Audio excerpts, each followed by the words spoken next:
You're not lost. You're just carrying too many voices that aren't yours. And the reason everything feels so cloudy, the reason you can't tell what's real, what's right, or what's next is because you're still trying to figure it out by force, still trying to think your way into peace, still trying to solve your life like a problem instead of letting it speak to you. But here's the thing, no one ever teaches us. Clarity doesn't come when you grip harder. It comes when you stop gripping at all. We live in a world that praises control, plan more, push through it, think ahead. But sometimes the more you try to control everything, the more tangled it gets. You try to fix the uncertainty. You try to predict the outcome. You try to bend life to your map. And all that noise drowns out the only signal that's ever truly guided you. Your own inner knowing. The quiet voice. The one underneath all the fear, the pressure, the timelines, the expectations. That voice doesn't shout, it whispers. And to hear it, you don't need more pressure. You need less. That's where surrender comes in, not as defeat, not as giving up, but as a return to what you actually feel, a return to what feels real when you drop the performance, a return to what you already know when you stop trying to control what you wish was true. Because the more you surrender, the clearer everything becomes. It's not about becoming passive. It's about finally becoming present. It's about letting go of what's not working, even if it looks right on paper. It's about loosening your grip on people, plans, and outcomes so your truth can rise without being buried by noise. And once that happens, once you finally stop forcing the fog to clear, you'll start to notice something powerful. The path was never gone. It was just covered by your fear of not knowing. Sometimes the reason we can't see clearly is because we're not supposed to. Not yet. Not until we let go of what we think should happen. Not until we stop demanding life show up on our schedule. You see, life has its own rhythm. And every time we fight that rhythm, every time we push against its timing, we create friction, stress, confusion, resistance. And the worst part, we start mistaking our tension for truth. We think, if I feel anxious, it must mean I'm behind. If I feel uncertain, it must mean I'm failing. If I can't make it happen right now, it must not be meant for me. But what if the fog isn't a sign you're lost? What if it's a sign you're in a transition, a space between the version of you that chased control and the version of you that finally learns to trust? That's what surrender really is. It's not weakness, it's wisdom. It's the moment you decide to stop living in a constant state of mental war, where you stop trying to fix every outcome before it even happens. Because here's the quiet truth. Most of the pressure you carry isn't coming from life itself. It's coming from your need to know, your addiction to certainty, your fear of not being in control. And the more you obsess over clarity, the more you push it away. Because clarity doesn't respond to control. It responds to stillness. The moment you let go, the moment you stop wrestling with the future, your mind settles. And when your mind settles, your inner voice starts to rise again. That quiet, steady knowing that's been buried under noise. This is where clarity lives. Not in the pressure, not in the thinking, not in the endless fixing, but in the pause, in the breath, in the trust. Surrender isn't about giving up your power. It's about remembering where your real power comes from. Not from force, but from presence. Not from needing to know, but from being willing to feel. We're taught that to succeed, we need to constantly strive, to hustle, to chase, to push our way into the life we want. But there's a difference between action and force. One is rooted in clarity, the other is rooted in fear. When you act from alignment, things unfold. You're still putting in effort, yes, but it's not frantic. It's not desperate. It's not you trying to control every variable like your whole life depends on it. But when you act from fear, everything feels heavy. You question yourself constantly. You second guess every decision. And the more you force it, the more resistance you meet. It's like trying to swim upstream while the river is begging you to let it carry you. And it's not just about decisions or goals. This touches every part of your life. Relationships, when you chase someone's approval, when you try to prove your worth, it always slips further away. But when you're at peace with who you are, when you stop trying to control how people see you, the right connections come naturally. Purpose. When you obsess over figuring it all out, the answers get muddy. But when you allow space, when you live with curiosity instead of panic, you start seeing signs, patterns, synchronicities. You start feeling your direction instead of trying to calculate it. Even healing, you can't rush the process of becoming whole again. You can't force forgiveness or force self-love or force peace of mind. These things grow when you stop grasping and start allowing. So what's the difference between the people who feel stuck and the ones who seem to flow?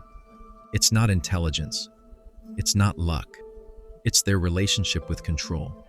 They have learned that holding on too tight suffocates everything. And they've started to replace that grip with trust, with listening, with letting life breathe. Again, this doesn't mean doing nothing. It means doing from a place that isn't ruled by fear. It means moving forward without demanding that everything goes exactly your way. It means showing up without needing the whole plan to be written. Because the more you surrender to the moment, the more the moment starts giving you exactly what you need. There's a hidden kind of strength in letting go, not the dramatic kind people talk about when they say, just move on, but the quiet inner shift that happens when you finally stop fighting with life. Because let's be honest, the fight isn't really out there, it's inside. It's the constant inner dialogue that tells you you're falling behind.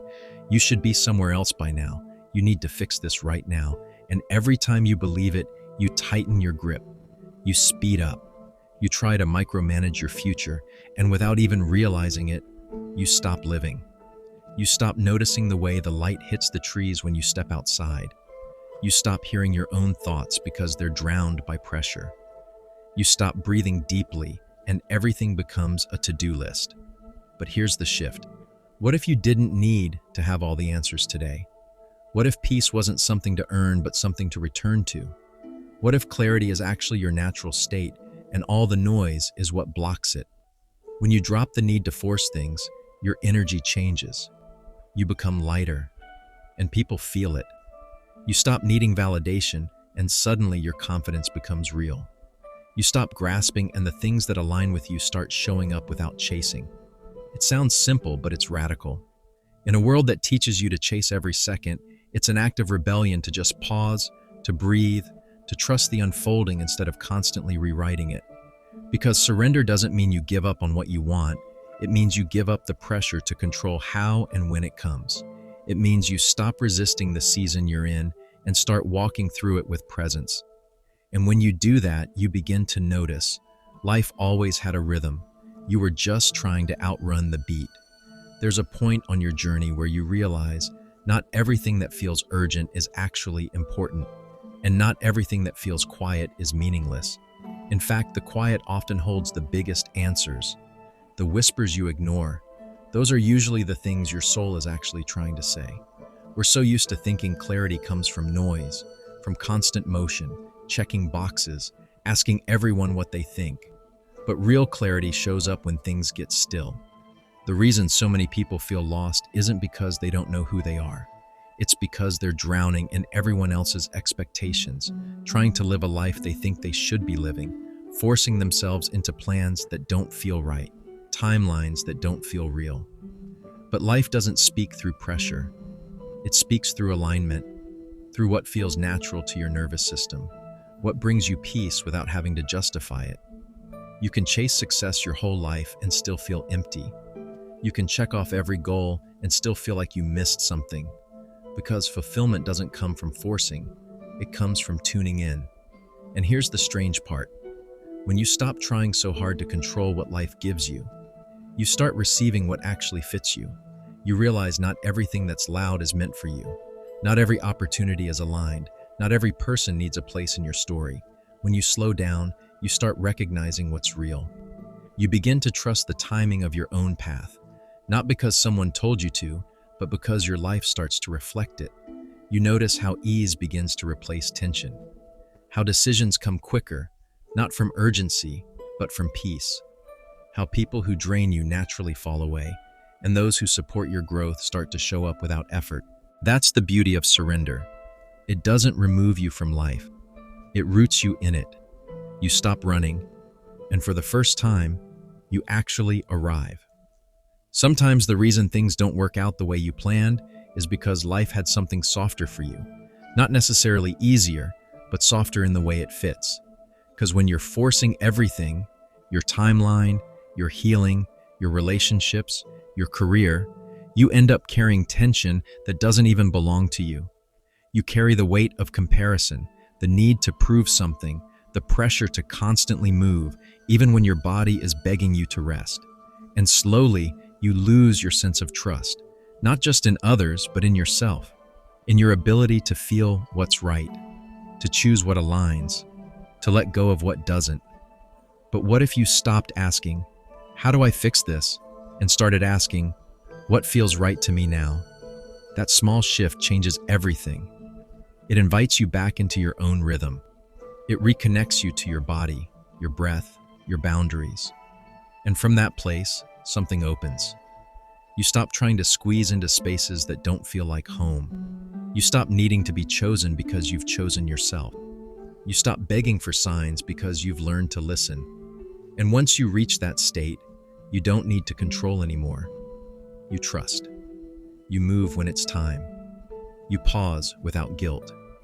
And you stop tying your worth to how productive or on track you appear. It's a new kind of power. One that doesn't shout but knows. One that doesn't rush but arrives. And what's wild is, when you start showing up from that place, the world starts responding differently. You get more done by doing less. You connect more deeply with fewer people. You attract more clarity by asking fewer questions because life starts to match your frequency, not your fear. Here's the truth you were probably never told.